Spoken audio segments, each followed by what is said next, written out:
இரத்த உறவுகளுக்கு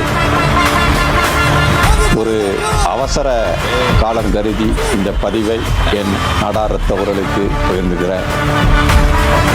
சுருக்கமாக சொன்னால், இந்த தேர்தல் குறிப்பாக திருநெல்வேலி நாடார் தொகுதியை தக்க வைக்க வேண்டிய ஒரு காலத்தின் கட்டாயம்.